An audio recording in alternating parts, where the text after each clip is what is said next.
Bueno, pues vamos a empezar. Mm,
tu, tu, tu, tu, tu, tu.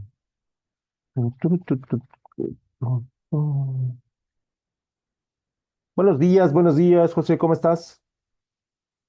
Buenos días, profesor. Bien, Qué creo que bueno, qué bueno, qué bueno. Bien, también aquí vamos a empezar, ya que es la hora. Y bueno, pues vamos a compartir la pantalla.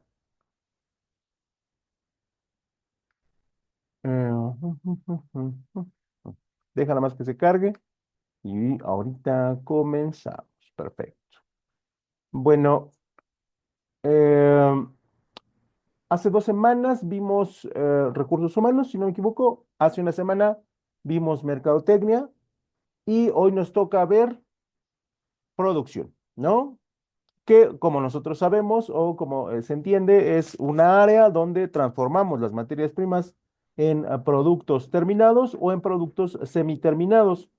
La razón es que, bueno, pues nosotros entendamos que un negocio o muchos de los negocios necesitan un área donde la materia prima se transforma en otro producto, ¿no? Y aquí no estaríamos omitiendo a los pequeños negocios, ¿no? Una señora que hace gorditas de chicharrón, compra materia prima y la transforma en una gordita de chicharrón, ¿no?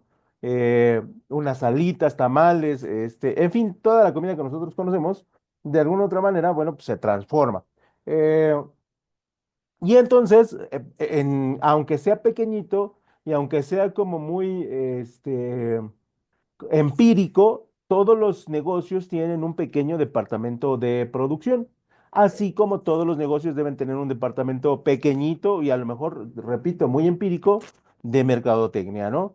Ya los negocios un poquito mejor establecidos y aquellos que puedan dar empleo, que ojalá y pues en algún punto sean muchos, deberían de pues, tener su departamento de recursos humanos, ¿no? Pero esto es con la intención de que nosotros conozcamos qué es lo que se hace, cómo se hace y por qué se hace de manera muy general, ¿no? Ya conforme avancen los cuatrimestres, bueno, pues evidentemente vamos a tener mucho más detalle con lo que son los costos, lo que son los presupuestos, con lo que son la calidad y muchos conceptos que tienen que ver con la producción. Por lo tanto, este es el tema órale, aparece número 7. Y bueno, pues el día de hoy vamos a empezar o vamos a arrancar con lo que son los elementos básicos de las decisiones de producción. Y repito, estas decisiones se pueden aplicar en nuestro pequeño negocio, nuestro pequeño emprendimiento, sobre todo cuando nosotros transformamos materias primas en productos. Y decimos que los elementos básicos en la toma de decisiones de producción se basan en tres, fundamentalmente. El costo, que es el precio que le cuesta a la empresa, al productor, que siempre debe ser muy bajo. La calidad del producto, que, bueno, debe representar el precio que nosotros vamos a establecer. eh, y que pues debe estar vinculado, ¿no? La gente normalmente entiende que si el precio es barato, la calidad es baja. ¿no? También puede entender que si el precio es, pues digamos que promedio, la calidad será en esta proporción. Y en términos generales, si el precio es alto es porque la calidad es alta. Y esto sí se logra en muchos de los casos, en otros, pues vienen factores como la marca, donde, bueno, pues la calidad no es tan buena, pero el precio es alto, pero aquí ya depende de cada uno de los consumidores, ¿no? Entonces tenemos, las decisiones de producción se van a basar en el costo, ¿no? Lo que me cuesta a mí hacer el producto, la calidad que yo le voy a ejercer para determinar el precio, y el tercero, pues el tiempo que pues para efectos de producir, para efectos de ganar dinero, pues siempre es una de las limitantes, ¿no? En nuestro mundo, en las empresas, siempre hay un tiempo corto, ¿no? Nunca tenemos una holgura para hacer algo, esa es la realidad. Y esto pues es debido a la competencia, ¿no?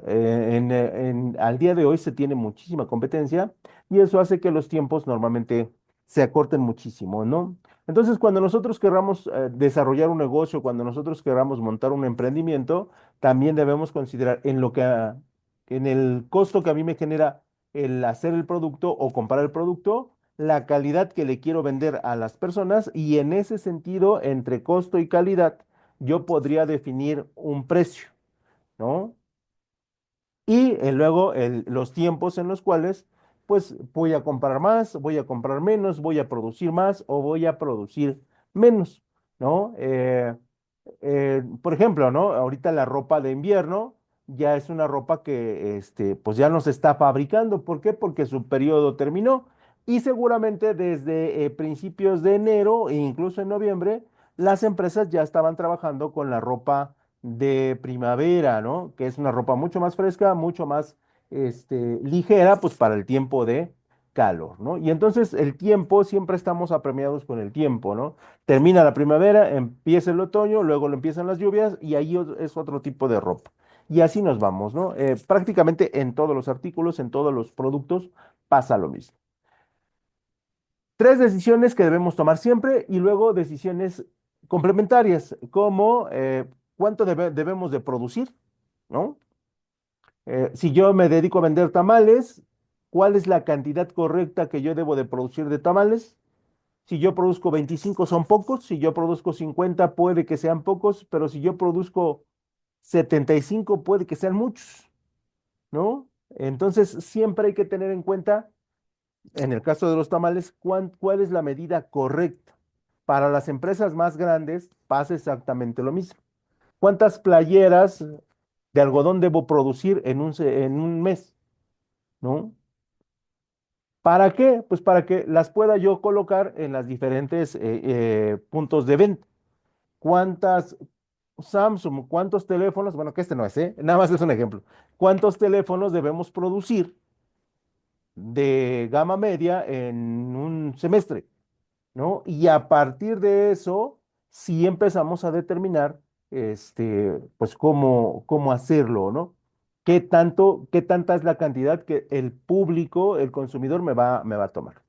En segundo lugar, la tecnología. Y la tecnología a lo mejor puede ir dentro del producto o puede ir en la fabricación del producto, ¿no? Eh, que esto también pues, lo debemos de considerar. Si nosotros tenemos un emprendimiento, sí es necesario que nosotros tengamos un contacto muy directo con el consumidor para que pues, a lo mejor a través del WhatsApp, que es como la tecnología más común, pues nos hagan nuestros pedidos y ya lleguen y estén listos, ¿no? En ese sentido, hacemos promoción a través de nuestras redes sociales, hacemos invitaciones por, no sé, el 2 por uno, por alguna promoción que tengamos, los invitamos a que conozcan un nuevo producto que estamos ofreciendo y en general, pues de alguna o de otra manera, estamos usando la tecnología. Las empresas ya un poquito más grandes, tecnología en la fabricación, tecnología en el desarrollo del producto, tecnología dentro del producto y tecnología para comunicarnos con los clientes. Y luego vendría, pues que aquí no tenemos problema en México, que sería la mano de obra, porque el trabajador mexicano es capaz, es en términos generales disciplinado, en términos generales es hábil y en términos generales, pues tenemos mucha mano de obra disponible. ¿no? O sea, todavía en 2025 la gente quiere trabajar y bueno, pues de alguna otra manera, esos elementos son importantes. Y también pues los recursos disponibles, ¿no? Eh, que bueno, en México no tampoco tenemos ese problema porque prácticamente tenemos pues amplia gama de productos que pueden ser utilizados, o de materias primas que pueden ser utilizados en el desarrollo de los productos.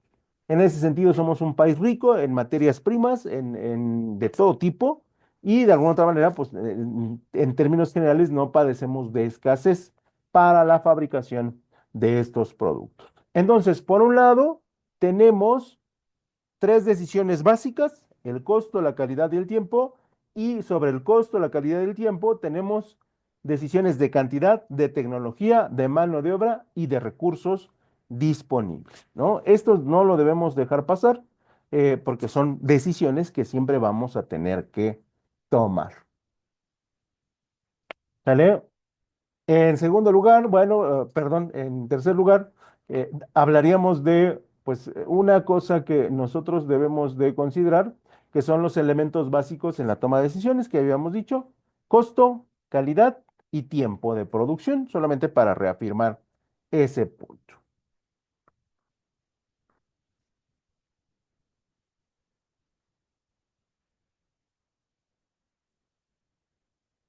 Y elementos complementarios: la cantidad, la tecnología, la mano de obra y la disponibilidad de recursos. ¿Sale? Y el proceso de la toma de decisiones, este es parejito, parejito, parejito este, al de cualquier gerente, cualquier director, cualquier dueño de negocio. Aquí no cambia, es exactamente el mismo, ¿no? Y en ese proceso de toma de decisiones, que este también lo vamos a ver en muchas clases o dentro de la carrera, tenemos que, para tomar una buena decisión, primero tenemos que analizar qué está pasando. Y tenemos que entender qué está pasando en todo su contexto, ¿vale? En segundo lugar, tenemos que, una vez que analizamos la situación, podemos detectar o diagnosticar cuál es el problema. Yo tengo catarro, pero ese no es el problema. El problema es que yo contraje un virus, ¿no? O una bacteria, un virus debe ser, ¿no? Entonces, no debo combatir el catarro, debo combatir el virus. Y en muchas ocasiones el virus no se combate con medicamento, se combate con líquidos y con mucho ¿qué? Con mucho descanso. Cuando yo me lleno de pastillas para quitar los efectos del catarro, pues entonces lo único que estoy haciendo es, es, pues no estoy atendiendo el problema, solamente estoy atendiendo la causa del problema, más no el qué, más no el origen. Y entonces los gerentes siempre deben entender el diagnóstico. Si ustedes diagnostican bien, prácticamente ya brincaron el problema, ¿no? Ya lo pueden entender y ya le pueden dar solución, ¿sale? En nuestro caso del catarro, no necesito tomar medicamento, necesito tirarme en la cama y dormirme 18 horas seguidas, tomar mucho líquido y pues que no tenga yo cambios de temperatura, punto. Y sobre eso nosotros vamos a generar el diagnóstico correcto, ¿no? Que esa es una de las partes gerenciales, es una parte de los dueños de las empresas, es una parte de los supervisores de área, que a veces por la dinámica y velocidad de la empresa, no podemos diagnosticar bien qué es lo que está pasando. Y si no diagnosticamos qué nos pasa, entonces siempre vamos a tener una solución parcial y no total. En tercer lugar, hay que determinar criterios de elección. ¿Qué elecciones tenemos? Hay veces que tenemos los recursos para solucionar el problema, sí, pero no tenemos el tiempo. Hay veces que tenemos el tiempo, pero no el recurso. Hay veces que no depende de nosotros la solución del problema, pero sí nos afecta directamente, ¿qué? A nosotros. Y entonces, pues de ahí se pone muy, muy complicado, ¿no? Por lo tanto, siempre hay que tener criterios de elección. ¿Cuáles van a ser nuestros primeros movimientos? lo que en la administración se conoce como nuestro plan A, nuestro plan B y nuestro plan C, ¿no? A partir de lo que nosotros vamos teniendo. En cuarto lugar, tenemos que definir y balancear las alternativas. A veces la primera alternativa no es posible por falta de recursos. A veces la segunda alternativa es la correcta porque tiene los recursos, el tiempo y la disponibilidad de las personas. Y a veces la alternativa C pues es solamente el camino para, es un curita en una herida, ¿no? Solamente nos va a dar tiempo. ¿Todas se valen? Sí, todas se valen.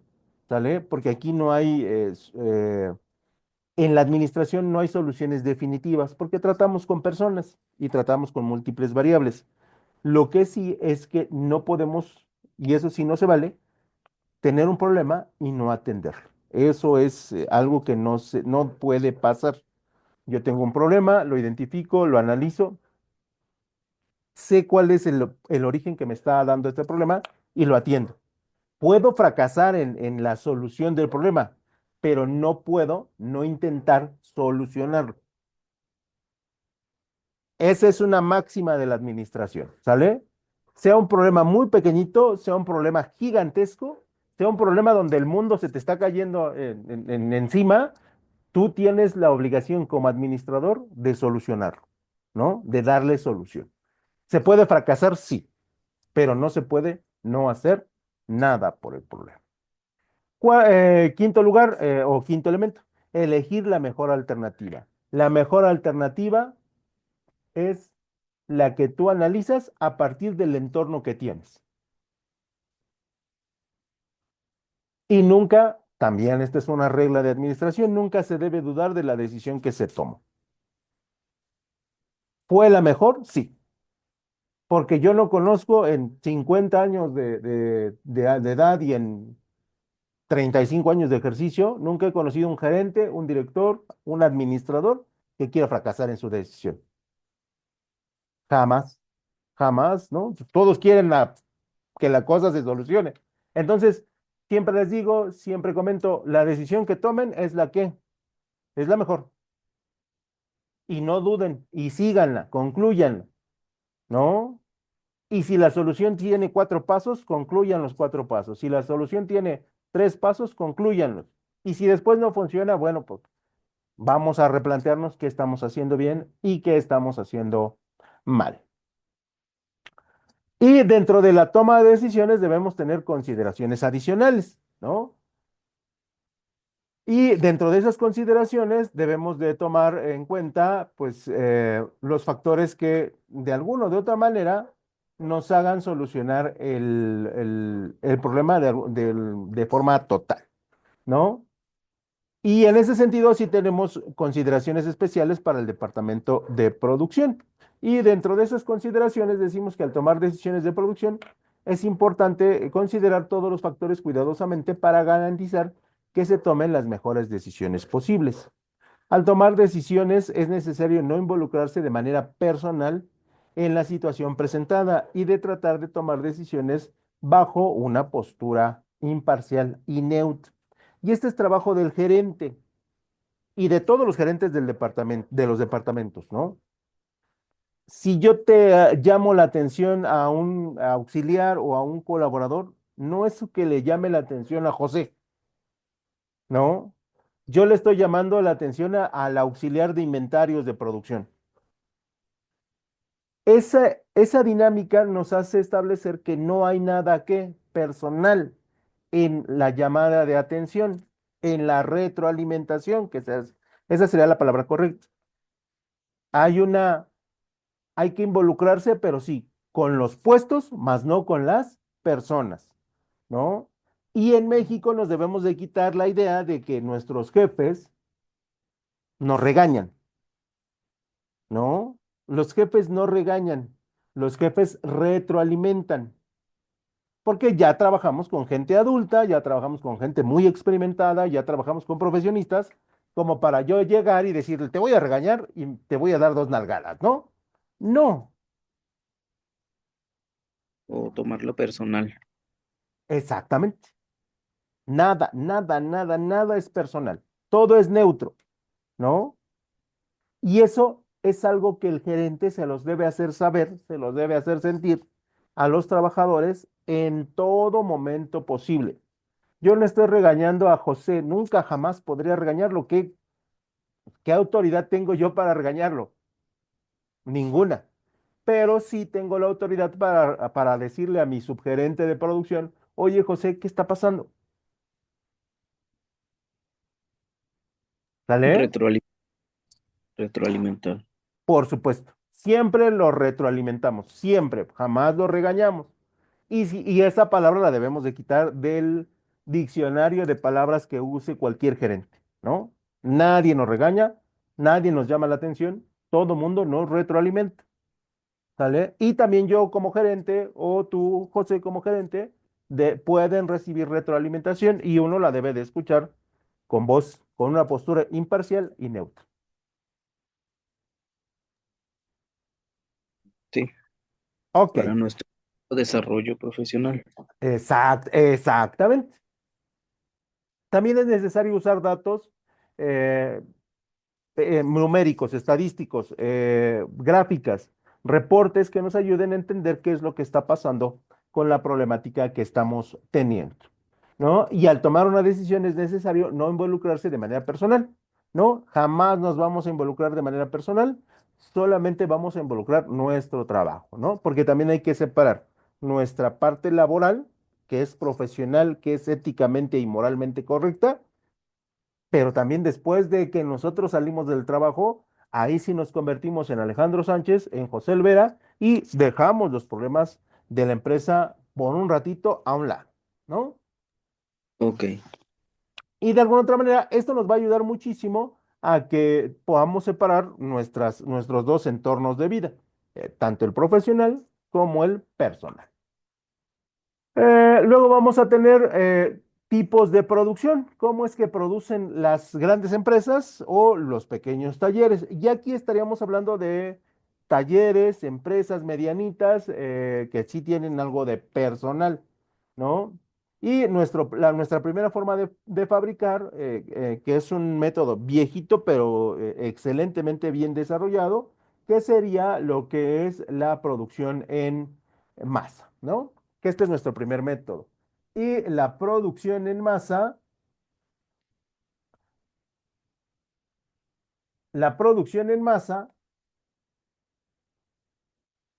perdón, eh, em, la, la producción en masa, ay, disculpen,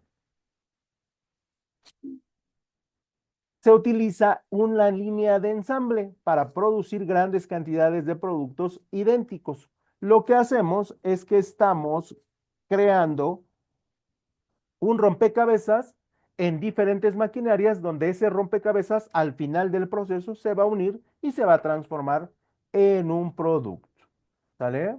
Y por lo tanto, esos elementos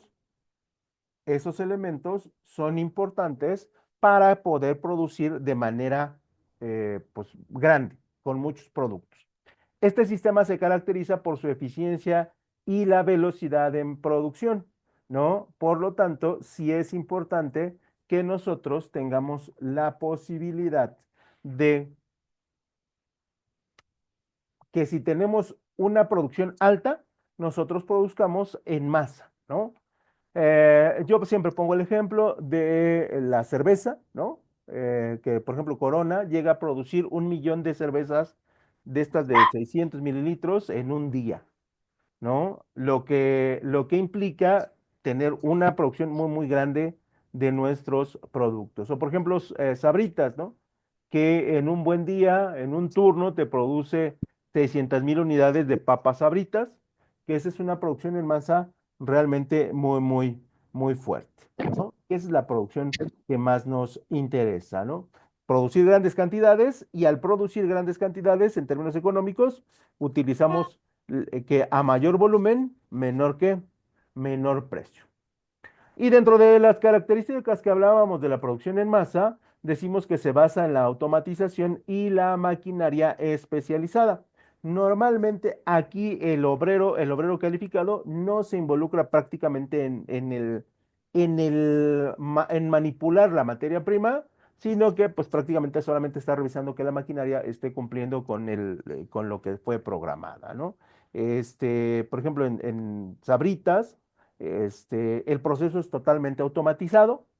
Por ejemplo, en Ford es totalmente automatizado, ¿no? Algunas partes, ¿eh? Donde prácticamente el robot calibra, diseña, corta y nada más el operario revisa que esté dentro de los parámetros que marca el procedimiento, ¿no? En Sabritas, por ejemplo, la papa entra, se lava sola, se pela sola, se corta sola, se fríe sola, se embolsa sola y lo único que hace el operario es meterlo en las cajas y nunca toca el producto el operario. Entonces aquí tenemos maquinarias realmente muy especializadas. Sabritas, Gamesa, Bimbo, todas las refresqueras, todas las cerveceras utilizan este tipo de producción. También, por ejemplo, la gente que hace sal, ¿no? Pues es un proceso más simple, pero es exactamente lo mismo. Jamás le mete la mano. Cualquier alimento, por ejemplo, todos los enlatados también nunca le mete la mano el operario, simplemente lo revisa. Y aquí tenemos una producción muy grande y tenemos máquinas muy especializadas. También podemos decir que se utiliza en la industria como la automotriz, la electrónica, la construcción y la comida. Ahí me faltó, pero en la construcción, en la elaboración, por ejemplo, del cemento o de cualquier variable de cemento, yeso, cal y ahora los morteros que tienen, jamás se le mete mano, ¿no? Y por ejemplo en la electrónica también porque se contamina con el ser humano, pues, se contamina el proceso electrónico y deciden mejor no tener más personas, ¿no? O sea,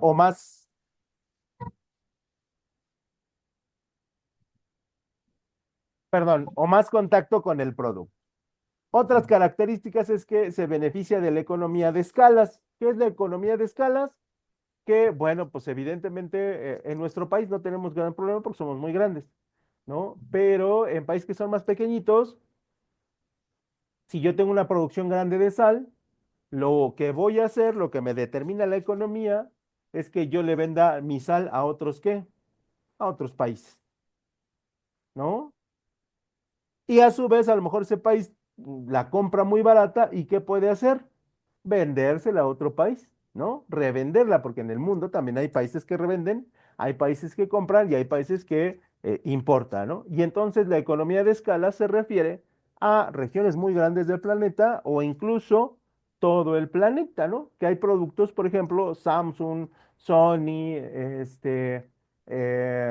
Lenovo, que son marcas de clase ¿qué? Mundial y que utilizan la economía de escalas.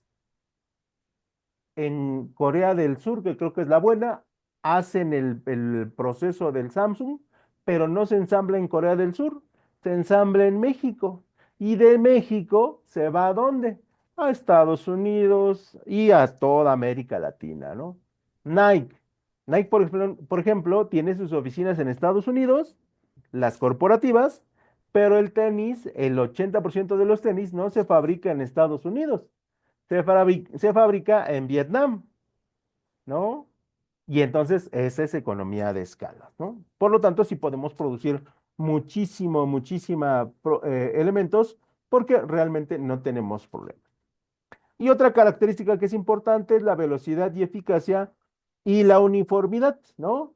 Tú compras un pan Bimbo hace 10 años y lo compras hoy y es exactamente el mismo proceso, no ha cambiado, ¿no? Es el mismo y pues es eficiente, es muy eficiente. Dejamos la producción en masa y nos vamos a centrar en las características de la línea de ensamblado, ¿no? Esta línea de ensamblado es otra forma de producir en las empresas donde la fábrica se va a dividir en secciones. eh, Normalmente se le llaman trenes, así en el argot de producción, y cada tren se encarga de diferente proceso o de un conjunto de procesos. Y este conjunto de procesos lo que nos permite es que el operario solamente se encargue de una o dos funciones a la vez. lo que hace que se haga un especialista, tanto del uso de su maquinaria como del uso del proceso que está desarrollando. Y ese proceso se va a repetir y se va a repetir y se va a repetir con pequeñas variaciones, ¿no? Eh, proceso de línea de ensamblaje reduce los costos laborales porque se capacita a los trabajadores no calificados para realizar tareas muy, muy específicas, ¿no? Por ejemplo, en la fabricación de salas en línea de ensamble, hay un operario que solamente se encarga de meter el clavo, ¿no? No hay otro trabajo que haga. Y por lo tanto, después de 1, 2 o 3 meses, pues el cuate que nada más se dedica a montar los clavos se vuelve un especialista, ¿no? Después de 2 años haciendo lo mismo, lo hace con una precisión que nos parece asombrosa y nos da la impresión de que lo hace muy, muy rápido. Y entonces lo que hacemos es crear trabajadores, pues de alguna otra manera robotizados, pero altamente eficientes. Esta línea de ensamblaje se utiliza para aquellos productos que se utilizan, que tienen muchas partes o que tienen partes eh, pues muy básicas, ¿no? Por ejemplo, la industria mueblera sin ningún problema las utiliza. La industria de la fabricación de partes automotrices la utiliza. Todo lo que tiene que ver con línea blanca lo utiliza porque nos hace muy, muy eficientes, ¿no? ¿Y cuáles son sus características? Bueno, pues primero que nada que permiten operaciones más complejas o que requieren mayor precisión porque nos volvemos muy expertos y entonces la, la- la repetición nos hace que hagamos nuestro trabajo prácticamente sin fallas. También nos permite aumentar la producción de manera rentable utilizando espacios reducidos porque cada máquina se contrae. ¿Qué pasó? Se fue.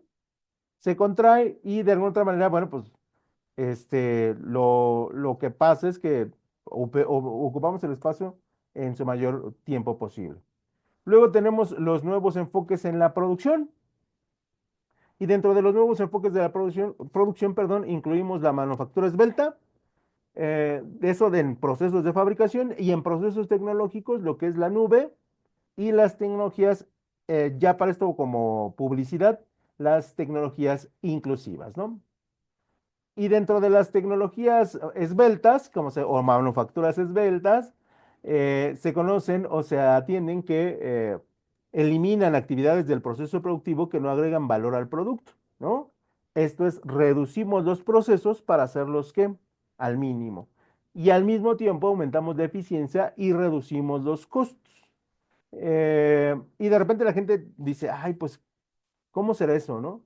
Y yo siempre les digo, su celular que costó 7,000 pesos, a la empresa seguramente le ha de haber costado como, no sé, máximo, máximo, máximo, 250 pesos. Proceso final.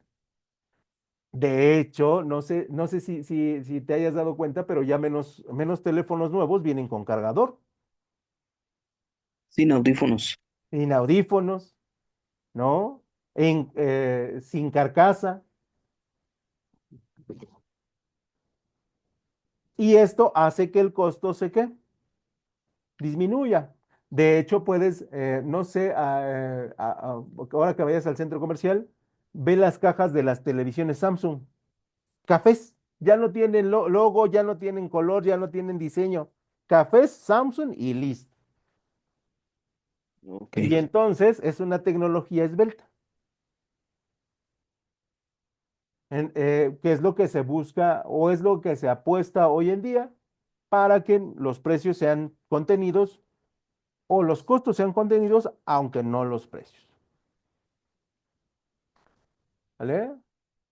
Luego tenemos lo que nosotros conocemos como las tecnologías inclusivas, que de alguna otra manera estas se enfocan más en los procesos primarios, la agricultura, la ganadería, donde se busca involucrar a los productores para crear productos de manera más natural, ¿no? Menos invasiva y que de alguna otra manera le resulten más sanos a los consumidores finales.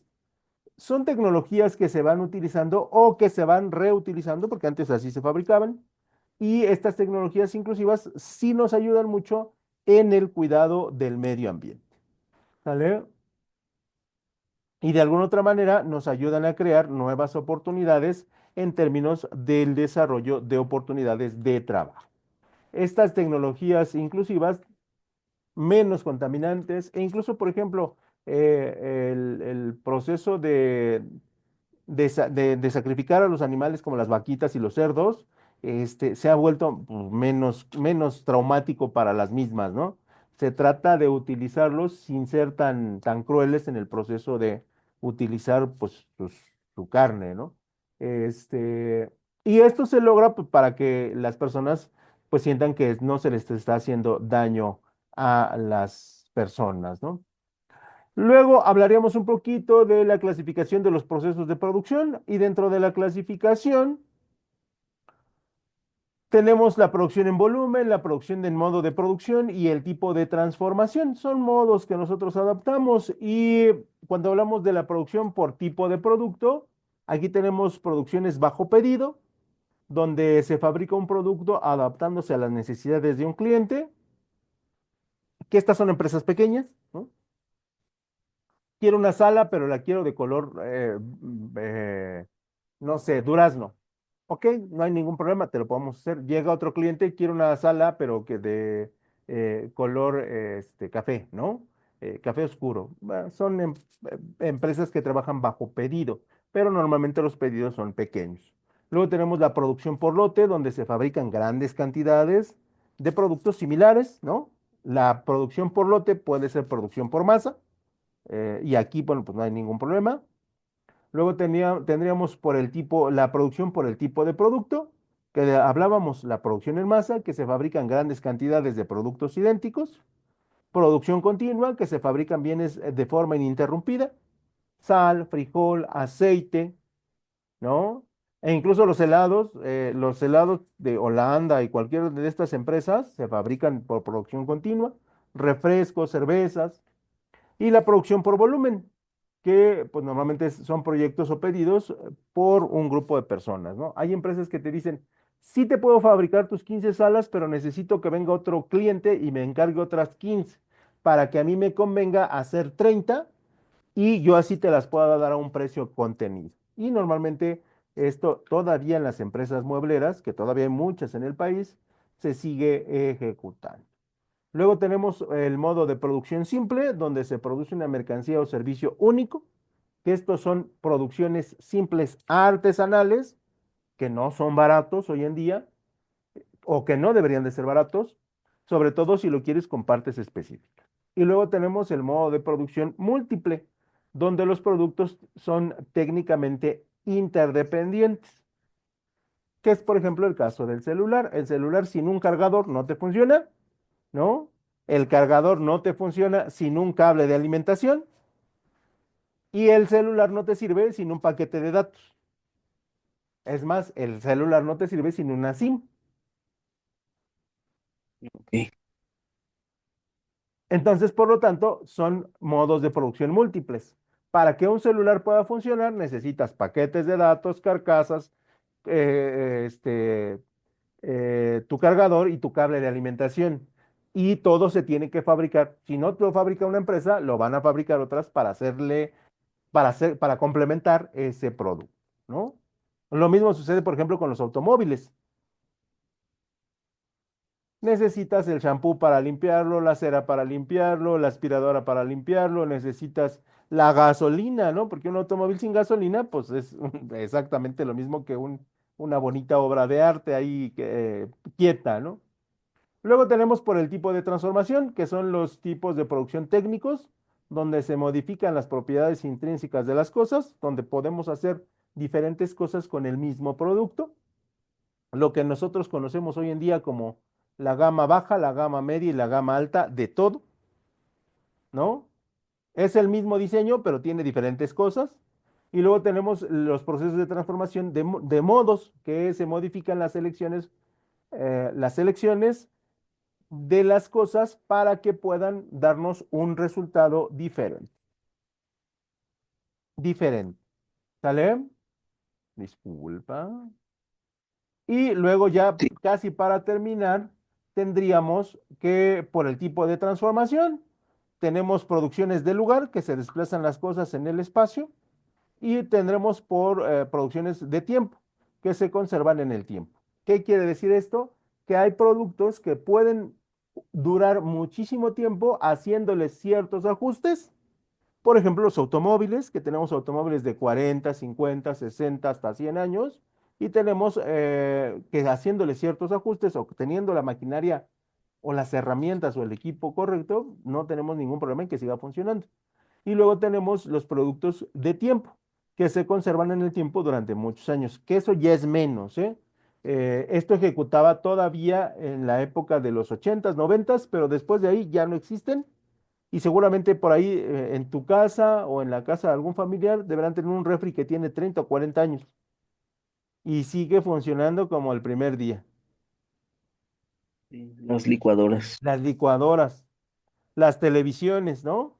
Que aunque ya no se ven por la onda esta digital, pero todavía prenden y todavía hacen funciones normales. Y ya para terminar, podríamos decir que cada empresa tiene sus propias características, por lo que existen diferentes tipos de procesos productivos. Y a partir del proceso productivo,